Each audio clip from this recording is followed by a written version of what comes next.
or just? Put the gun down before you kill someone.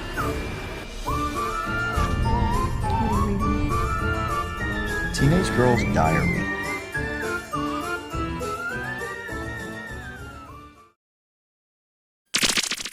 Hello, and welcome to another Dollar Store Drive-In. I'm your host, Laura. I'm Joel. And we're the Newlydeads. We are. Yay. And we are bringing you another lovely half-hour-ish chat show where we discuss a movie that we watched. In this case, it was last night. It was last night. Yes. And we have some criteria for the movie. So we either have to have it gifted to us. Yep.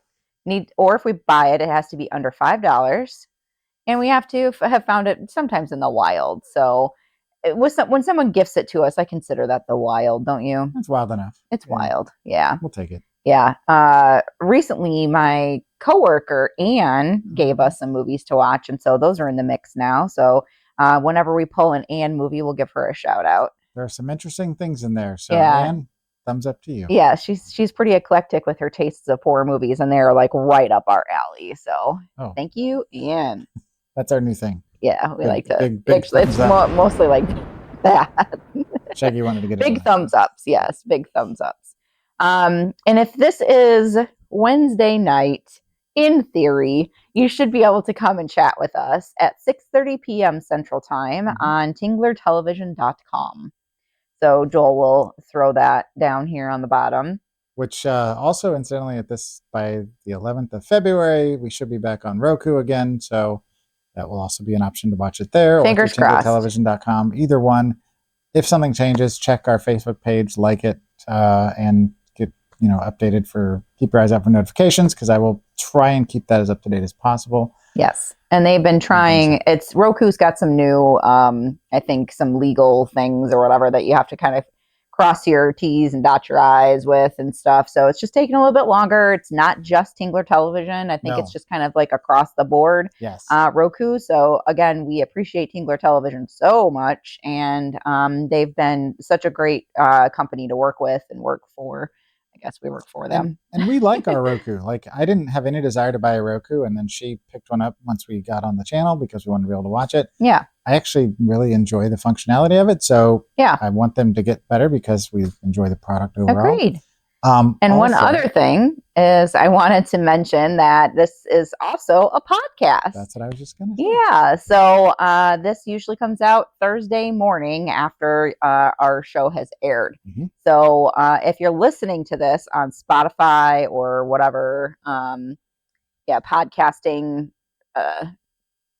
platforms of your choice. Find Podcasting Direct. Find Podcasting Direct. Yes. Yeah. We'll upload this episode, and hopefully we're trying to get better, because what we formatted, this is a live show, or not a live show. It's a visual show. And so Joel does put some funny, quirky things in there, and he has the trailer of obviously that he plays that you won't be able to see, but you can hear it. And then occasionally there's things that happen on our TV show that you can't see. Like my dog Shaggy is all up in my face right now. He decided that he needed to get up onto her lap and sniff her lips for some reason. Yes. I don't know why. Sorry. And if you heard any sort of weird thumpings, that was him pounding on my microphone. Is it a Sorry about that. So that's what we're talking about. Sometimes things happen visually that you can't really see. They don't really translate to audio, but I feel pretty strongly that I enjoyed listening to it when I'm a huge podcast fan. So I was very excited when I got to listen to it. It's also us. So I'm laughing along and I'm picturing what we were talking about. So I'm a little biased on it.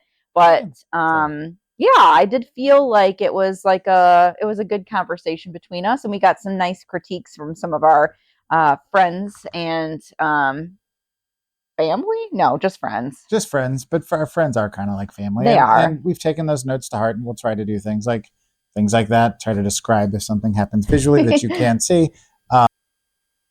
Hello. I said I wasn't going to do anything like that. She did it anyway. I did it anyways. We had a little bit of technical difficulties, so a little hiccup. But we are back in the swing of things. Tis fixed, and we are back. Yes. So I think we left off. I was talking about Anne, saying thanks to Anne, giving the thumbs up. Yeah. About the podcast. All right. So the next thing we need to talk about is the movie that we watched last night. Are you excited to talk about this, Joel? Yes. So the movie that we watched last night was Assassination Nation. This is a different kind of movie than we've watched, I feel like. I mean, there's been a couple of like bigger budget, like higher, not quality, bigger production value, higher production value. Because bigger budget does not dictate better. No, you're right. You are exactly right. This is a little bit, it's a little bit of an oddity. Kind of fits in with our theme though. So, So I'm going to read the synopsis. So high school senior Lily and her 3 best friends live in a world of selfies, emojis, snaps, and sexts. But when their town of Salem is besieged by a massive data hack resulting in half the citizens' private info spewed into the public view, the community descends into anarchy. Lily is targeted after being falsely blamed for the hack and then bands together with her friends to survive a long, blood-soaked night.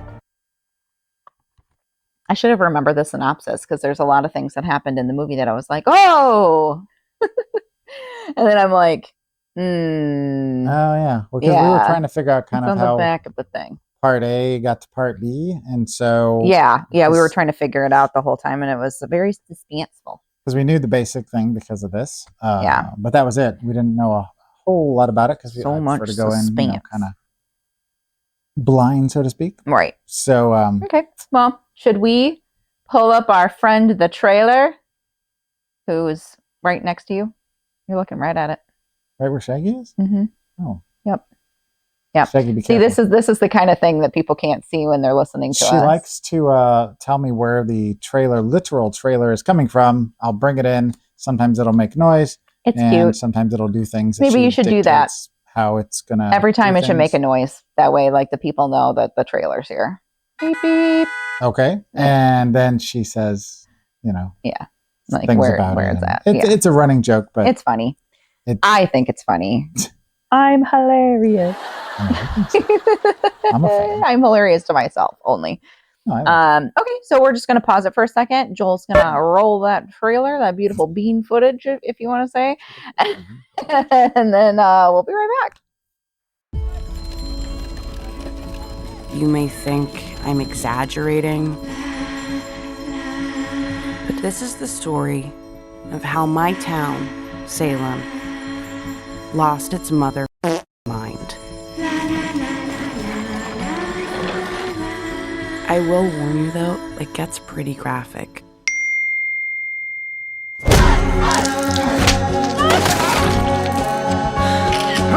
Fuck these pussies! You're not getting it, I'm on your side here. Run, Lily! We're good people! This is high school.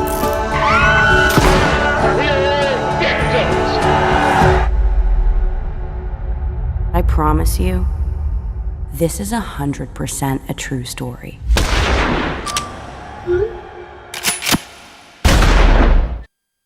All right. What'd you think of that trailer? That looks like a mess. I wonder if Joel threw any fun noises in there. A hot mess. There was a lot of noises in there on its own. I don't know. Yeah, maybe. I don't know. Sometimes he likes to throw in extra bodily function noises. So if you hear any tootins, toots. Yeah, especially for you who are listening on this auditorily. Orally? Yeah, AURALLY. I know it sounds weird. Through your ear holes. If you're listening on your AirPods or your earpods or your earbuds or your ear holes or whatever, if you hear weird noises in the trailer, that's probably why. Or it's just the trailer, especially if it's something like Blazing Saddles. There's a lot of farting in that movie. I guess. All right. So, Mr. Dead. Yes. Tell us all about said movie. So I always take notes. Again, this is a visual thing, so you can't see it there. But on my notes, sometimes I draw pictures. This time I drew looks like a turtle. Kind of a jawless headed guy, and then smiley face with a bullet hole bullet hole in his head, or her head, their head, its head. there. Because I just, the movie kind of felt like the movie, kind of like The Watchmen, sort of, kind of this dark smiley face thing going on. And so, incidentally, real quick, I meant to mention this earlier on, but I got sidetracked because we were talking about the glitch that we had happen. I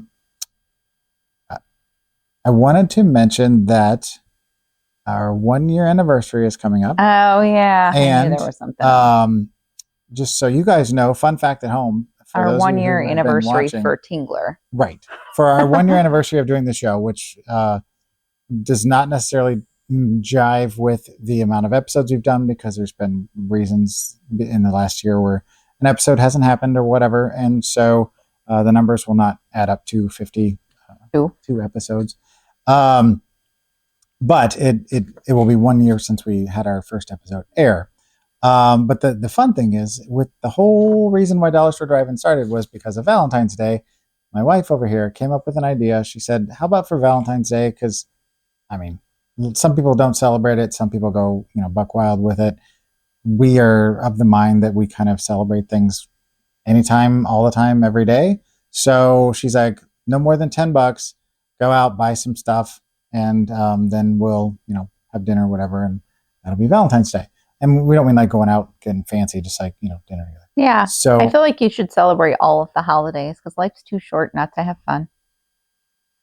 So the very first year that we did that? Or was it? It was obviously. I think last year was the first year we really did it because, do you remember? It was 2 years ago because we started Dollar Store Drive-In on our YouTube channel. Yes. Which is /@thenewlydeads.com. That's when it was. Which, yes. Or I'm sorry, /@thenewlydeads, which I'll put that up here, but for those of you who are listening. So yeah, it was, I think, 2 years ago. Yeah. What she did was she bought a bunch of just random horror type movies from the Dollar Tree. Yeah, back when the dollar store was just $1, not $1.25. So she bought me five of those. Yeah, I bought you 5 of those, and then I bought some snacks. Box of Twinkies. Yep. Basically, it was like a movie night kit. She's like, here's some bad movies, or potentially bad movies. Very proud of it. And from that, the idea was Jess stated that perhaps we should watch the movies and report about them on a show. And then we came up with the idea of Dollar Store Drive-In, is because we loved the last Drive-In with Joe Bob, and they were purchased at the Dollar Tree, so hence Dollar Store Drive-In. And from that, Genesis has then turned into this now, what you are watching or listening to, or this year-long on Tingler Television, and even almost a year prior to that on our YouTube channel. Episodes would pop up. I think there was 8 of them on there before we Project of Love. So it was born out of love, just like the Newlydeads was born out of love. And I had to share that with you because Valentine's Day will have happened by the time you've seen this. But our 1 year anniversary, you'll know when it happens because we have plans for that episode. So it's based on the date, but not on the number of episodes. So anyway, Assassination Nation is from 2018, currently sitting at 6.0 out of 10 on the Internet Movie Database. This was written and directed by Sam Levinson, who is known for directing Another Happy Day and Malcolm and Marie. Neither of those movies look anything like Assassination Nation. Like zero. Like nothing like this movie. The movies that they have written, aside from these movies that I mentioned already, they also wrote The Wizard of Lies, Deepwater, which I know probably sounds familiar, but it's not what you think it is. Mm-hmm. And a movie I've actually seen, Operation Endgame, which is a action comedy movie that has Rob Corddry and a bunch of other people where they're all shooting at each other and trying to murder each other. It's actually pretty good. It's not the greatest movie ever, but it's definitely worth a watch, especially if you have, you'll see it at the Dollar Tree actually. If you are on a Saturday afternoon, you got a bucket of popcorn and a soda and some time to kill, watch it. It's worth it. Yep. This stars one Suki Waterhouse, which you may know from Pride and Prejudice and Zombies, which is sitting on the shelf. She was also in The Bad Batch, which if you've not seen it, it is a weird post-apocalyptic movie that has Keanu Reeves, Jim Carrey, and Jason Momoa. You can put those three together in your head, then you've got the movie. It's bizarre, but it's good. And she was in Future World, which is one that has been on my list for several years, but I've not seen yet, which stars Mila Jovovich and is kind of a Mad Max. Dave Franco, or not, I'm sorry, not James Franco, not Dave, is also in it. Looks interesting. Again, post-apocalyptic thing. Looks kind of Mad Maxy. Then we've got Joel McHale. Good name for somebody. McHale. It's a good name. I mean Joel, actually. Who you may know from a little TV show called Community, which has come up on the show before. He was in the Workaholics movie Game Over Man. And I say it's not actually Workaholics. It's the guys from Workaholics, their movie. He was in Becky, which is on our list of things to watch. It's the movie about the 14-year-old girl who murders a bunch of racists. There's a sequel now. And It's a Wonderful Life, which we just watched and have talked about recently. We did. So Joel McHale is very un-Joel McHale in this movie, in my opinion. Oh, yeah. He's kind of an a-hole. He is kind of, yes. Not kind of. He's a full-on a-hole. He's a full-on bad man. A-hole. Bill Skarsgård, who is an a-hole? Odd dude, but I really like his body of work so far. In the movie. He's not an a-hole in life, I guess. But I like him as an actor a lot, actually. He's very charismatic. Yeah, he's a very interesting style of acting. Out of all the Skarsgård, they're all good, but yeah, he's just got this like creep factor that's kind of like very intriguing and like, he's Pennywise, for crying out loud. Georgie? The first movie on my list here, Barbarian, which if you've not seen it, so good. Don't read anything about it, just watch it. So good. But Bill Skarsgård in that movie, he was perfect for that character because you wanted to think he was a weird, creepy serial killer, but then you're not sure if he is, or if he's a good guy, or if he's a bad guy. You just don't know. I'm not going to tell you one way or the other how it turns out, but it was perfectly cast. He was also in, as she just said, Pennywise in It, chapters 1 and 2. And he was most recently in John Wick 4, not most recently, one of the most recent John Wick, playing the main bad guy in that. Good role for him. Young actor, expecting good things. I should have put the movie in there that, Boy Fights World. It's not on my list here, but I'm really geeked about this movie. If you don't know anything about it, look it up. He is buff as F. And finally, Maude Apatow. I wanted to put in here because Judd Apatow, if you don't know who he is big name director primarily of like dramedy movies. But Maude is his daughter, and she was in Knocked Up. This is 40, which is the sequel sort of to Knocked Up. Was she a little kid in that? Yeah, she was young. And then Funny People, which is a it's again, he's good at dramedy, like comedy that is also very dramatic. Yeah. But in this, Maude Apatow was a little bit more grown up, teenager, but it was an interesting turn for her. But I just had to bring it up because she is the daughter of Judd and Leslie Mann. Yeah. So at this point, my wife turns to me and says, "What'd you think?" And I'm going to say, well, let's talk about it. Okay. Because I don't know what else to say there other than, we should talk about it and figure it out. So on the Internet Movie Database, when I was looking at this as we were watching, because I like to, kind of check things and figure out who's who and what's what, this was listed on there because they have a listing at the bottom like action or comedy or horror, and sometimes they'll have a couple different genres listed because it crosses boundaries. This one was listed as an action, comedy, crime, drama, horror, mystery, thriller. And that's pretty accurate. I mean, all those things, I would say, yes, are accurate. Yes. It starts out very teeny. And when I say teeny, I mean, it's very Generation Z. Yeah. Like if you watch this and you either have teenagers yourself, some teenagers, or know some, like, I already said, some teenagers. I feel like if you are a teenager, I felt like it was pretty accurate as far as like very much like their culture, like the way that they like interact with each other, and like lots of texting and like internet kind of things, and we're in our 40s, so But it's kind of like how I they're like connected. texting and stuff, but that was not my experience in high school.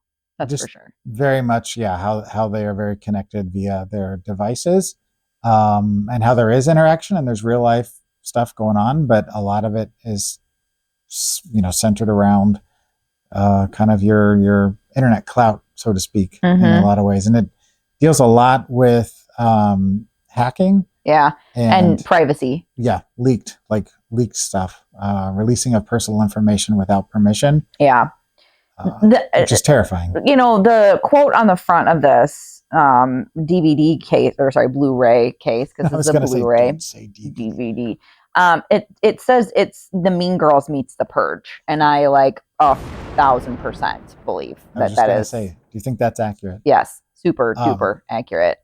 I'd like to point out that I literally wrote on here, I'm having a hard time taking notes because I got so invested in the storyline pretty early on. I see. I didn't draw a picture, and there's a perfect spot for a picture. Oh yeah. Look. I feel like it was no. I feel like it was a little slow. Like it was like a slow moving movie in the beginning. Really? Yeah, I felt like it was taking a while to get to the action part of things. It was a lot of build up. It was a lot of it was like mystery, right? So I think that was one of the things that it said that it was, right? Yep. Yeah. So they had to build up and they had to create this world, I feel like, in order for you to really get and understand it. It did say that it was in Salem. Did it say Massachusetts? It didn't. Because it for sure did not feel like Salem, Massachusetts. I feel like Salem, Massachusetts feels like something completely different. It's a different vibe. But I think that what your estimation on why they chose the name Salem was accurate. Yeah. Even though I agree with you, it did nothing on there from what I've seen, from what she showed me, did not feel like. I mean, but there's more than one Salem. Yeah, and this isn't giving anything away. I mean, you obviously see the back of this or whatever, but they're talking about how she's getting blamed for a massive data hack, resulting in the citizens coming after her. So Which includes her friends. Yeah, I immediately, as soon as it all started going down, I was like, oh, okay. I'm like, this to me is like a modern take on the Salem witch trials. I didn't even catch that. I didn't put two and two together. And when she said that, I went, the way that because everybody was so upset and so up in arms and wanting accountability for, when the stuff was released and hacked, when that stuff got hacked, people were I can say the mayor, right? The mayor was one of them. And they were wanting his head on a spike, basically, saying how dare you, have these disgusting photos and that's his private life or whatever. And it's not his fault that those things got shared, And so I feel like they were the Puritans, all of the townspeople were acting like the Puritan, kind of villagers and stuff. And then they were blaming other people. And obviously Salem, if you know anything about the Salem witch trials, they weren't witches, right? They were normal people and whatever. And so I feel like they were blaming these girls for something that was their own fault to begin with. You can't blame this on something where, and it even says that, it's falsely, they said falsely blamed for the hack. So, you can't, I don't know, blame these girls for that. I even felt that the sheriff of the town was like the Witchfinder General. Oh yeah, because he took control of the situation and was carting around two of the girls in the back of the police car, trying to find the rest of them, which essentially was the role of the Witchfinder. I mean, they had pitchforks and if the only thing that they were missing, was pitchforks and torches and stuff like that. Right. I feel like then it would have looked like your normal old school medieval very modern take on the witch trials. I never would have caught it because I was so invested in the fact that I knew that there was going to be a bunch of shooty bang bang that was coming at some point, and I was trying to figure out how we were leading up to that because it's not real clear at the beginning. And incidentally, you do get, the movie has a complete story. You get a finale and a finish, and things are answered and you're satisfied with the resolution more or less. But up to that point, it is very stressful movie. Like there is a lot of very anxious and anxiety building situations. It was nice to see a trans character that was represented in a very matter of fact. I feel like not like over exaggerated, like very kind of like Schitt's Creek, where there's it's just respectful kind of, and like like it's like nobody thinks about it as being one way or the other. It's just part of life, right? I mean, there was obviously some like, and it's funny when you watch the beginning of the movie, they go through this whole thing that says this movie has XYZ and blah blah blah blah blah. Like it was like not racism, but maybe it might have had that. There, yeah, it was like racism, homophobia, like blood, gore, guts, blah blah blah. Trigger. Yeah, it was like all these trigger warnings in the beginning, which was very interesting, and I like that because they're serving your trigger warnings up front. But so there's a lot of triggers. So there was definitely some homophobia and stuff like that, but like I feel like the portrayal of the person who's trans, is accurate, like I feel like that's probably what they were one of the main characters. Yeah, which was very nice. And this was in 2018, so it's not super old, but it's what it's dated a little bit, from where it was at.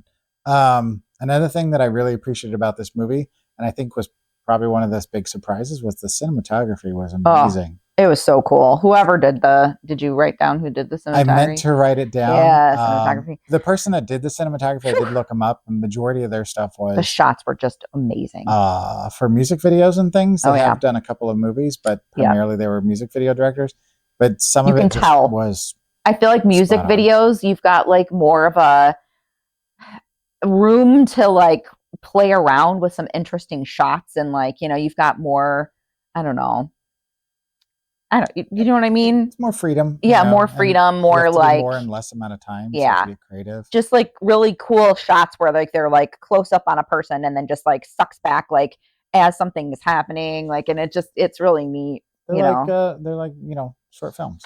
Yeah. Essentially. Yep. And then I felt like the ending was pretty accurate with how things probably would have happened. Yep. And I don't know why, but I really appreciated and enjoyed the marching band at the end. Has nothing to do with the movie specifically. Like it's not like it was mentioned prior to that, but it was a really weird but nice touch. And they were playing that Pursuit of Happiness song or whatever, wasn't it? Yeah. I couldn't remember the name of the song. I meant to write it down, but you were singing along with it. So I know I've gone on a lot, so we're getting short on time. Yeah. So we should probably no. It's just as much me as it is you. There's a lot to talk about. And there's stuff I'm not even bringing up in my notes. Yeah, and and he wanted to talk about the reason why we did this. Talk about Valentine's Day. Yeah. It's important. Yeah. So all right. So on a scale of 1 to 5 sects. Wait, what? They were texting, so like it was sex. I thought I wasn't sure if you I don't know what you're going to put up on the screen for that. SECTS or nope. SEX, and then you were saying SEXTS, sects. Just to clarify, it's hard to say for sex those at home. Yeah, sextings. I felt like overall I was pretty impressed with it. It wasn't quite what I was expecting, but not necessarily in a bad way. So I'm going to give it a 4. Yep. Same. I didn't fall asleep. I was entertained. I liked it. Sparked some conversation. I might watch it again just to kind of see if I missed anything, but it's not bit of a hard watch. But. Yeah, it's not my favorite, movie I've ever seen or anything like that. But it was there were some funny like bits and stuff like that in it too, and like the girl with the bat stuff, and then I liked the closure between the situation with Diamond and Bex that happened. I agree. I won't say what happened, but it was a nice little touch. Yeah. All right. So if they don't want to watch this, which we do recommend you do watch it because it's pretty good. But what would you recommend for them to watch? I went back and forth on this because the obvious answer is The Purge, but that's not what I'm going to say. That's not a Joel thing, man. You can't just say like the obvious. It literally gives it to you on the front of the right. That's why I had to stray away. So I'm going to go with 2020's The Hunt, which is on the shelf. It's not the same movie. He's laying his head on my foot. But it deals with a group of people that are against their will, essentially thrust into a situation where they're being hunted. And the reason that I chose it is that same thing happens here. These girls are put in a situation, they didn't choose it, they're thrust in it. There's a lot of, gray area as far as what's right, what's wrong, who's good, who's bad. And there's a lot of very modern things that are satired. Mm-hmm. And there's a lot of very political and current events that are lampooned in it. So I feel like that they would go together as a double feature quite well. And they're both pretty over the top, although The Hunt is a lot more gory. Great. All right. Well, I'm not going to blow this up. So what are we watching next week? Oh, right. I don't want to blow it up. We want to put it on the shelf. Chosen from the big box of fun, we have... Oh, Evil Little Things. Yes. Zach Galligan is in this. From Gremlins. Yep. And what? The second name on there. Oh, Hannah Fearman. Who's from VHS and the subsequent Siren spinoff film. This looks very interesting. It looks like demonic toys or boglins or troll or puppet master, but all mixed up into whatever this. Like it's a bunch of toys or something. Yeah, I'm not gonna. I hate when they do red lettering. Okay. A young boy finds a mystical toy maker with stories to tell. The first is of a leprechaun. Oh, this is, I'm pausing it here for a second. I'm just going to say, like, Joel, I think this is a anthology. We'll find out. He's very not wanting me to keep talking. All right. Okay, sorry. The first is of a leprechaun seeking revenge on a defenseless family. The second is of a doll who works evil on her fragile owner. And then the toy maker gives the boy a clown named Giggles. Clowns are supposed to be the guardians of happiness, right? These evil little things will cause many sleepless nights. That does sound like an anthology, and we love anthologies. I freaking love anthologies. Another thing I love, narrators. I love it when I'm watching a movie or a show and there's a freaking narrator. I don't know why. It just gives me all the feels and it makes me feel comfy and cozy. So, in an effort to get this bus out of here in a hurry, because we both have been very chatty, and it's all right. We'll just have to expand this to an hour soon. That's not anyway. You can find us at thenewlydeads.com. That is your one-stop shop for everything. So you want to know about us, this, and all the things we're working on, and all the things we put out there. Go there. We'll leave it at that. For those of you who've seen the show, you already know the rest of the drill. Well, you Listen can to your also old episodes. Yeah, you can also say they can find us on YouTube and Spotify. And a bunch of other places. Everywhere you want to be.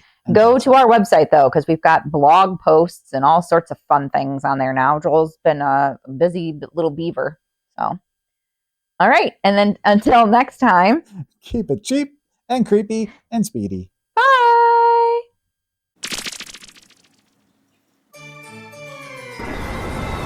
Go look after your mother and sister. Where are you going? I'm going to finish this.